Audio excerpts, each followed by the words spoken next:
Graça e paz, irmãos e irmãs. Mais uma vez, eu estou aqui para bater na tecla da intercessão, da vida de oração, da batalha espiritual, do clamor, da súplica, né? E o meu coração, ele se encontrou, né? Ou essa palavra encontrou meu coração em março desse ano, que diz em Jeremias, no capítulo 9, versículo 1: Ah, se a minha cabeça fosse uma fonte de água e os meus olhos um manancial de lágrimas, eu choraria noite e dia pelos mortos do meu povo.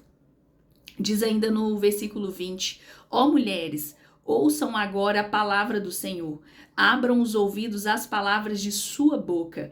Ensine as suas filhas a lamentar-se. Ensinem umas às outras a prantear, pois a morte subiu e penetrou pelas nossas janelas, invadiu as nossas fortalezas, eliminando das ruas as crianças e das praças os rapazes.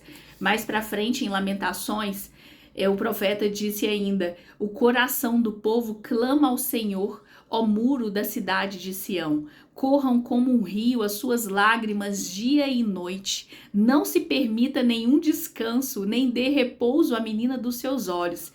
Levante-se, grite no meio da noite, quando começam as vigílias noturnas. Derrame o seu coração como água na presença do Senhor.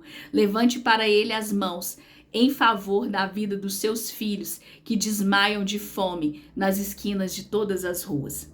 Talvez o contexto para a nossa vida hoje, para os nossos jovens, para as nossas crianças, para os filhos dessa geração, não seja de uma fome de forma literal, né? Mas seja de uma fome espiritual, de uma fome emocional, de uma fome de presença de Deus, primeiramente, porque a presença de Deus é a única que pode encher cada espaço, cada lacuna da nossa vida, do nosso coração.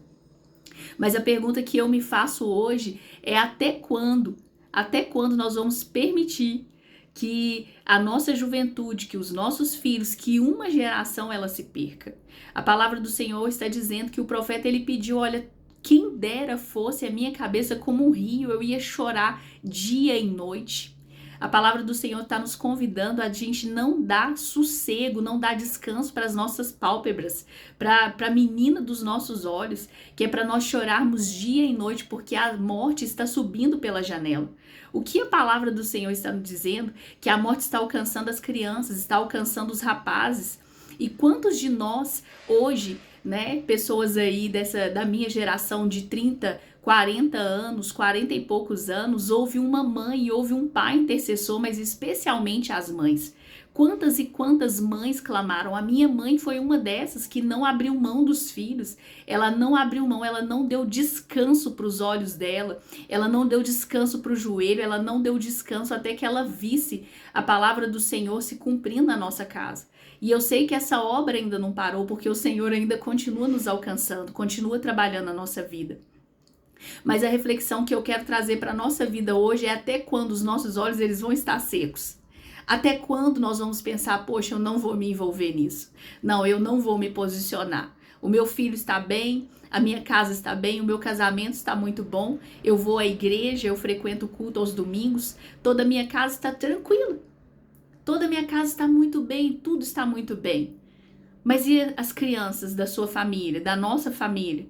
Né? E aquela criança que está lá dentro da nossa casa, muitas vezes diante dos nossos olhos, e o diabo com as suas artimanhas está arrebanhando essas crianças e esses jovens bem debaixo do nosso nariz. Até quando nós vamos deixar que a morte os alcance, a morte espiritual? Porque quando nós falamos de morte, a pior morte que pode acontecer é a morte espiritual. É quando essa pessoa, seja criança, seja jovem, seja adolescente, ele passa dessa vida aqui no tempo presente para a eternidade, talvez para uma eternidade sem Deus. Então, até quando será normal? Até quando nós vamos deixar de chorar? Até quando nós vamos deixar de clamar? Até quando nós vamos deixar de interceder? Até quando nós vamos deixar de emprestar os nossos lábios para orar? Até quando nós vamos deixar que o Senhor encha os nossos olhos de lágrimas por uma geração? Até quando?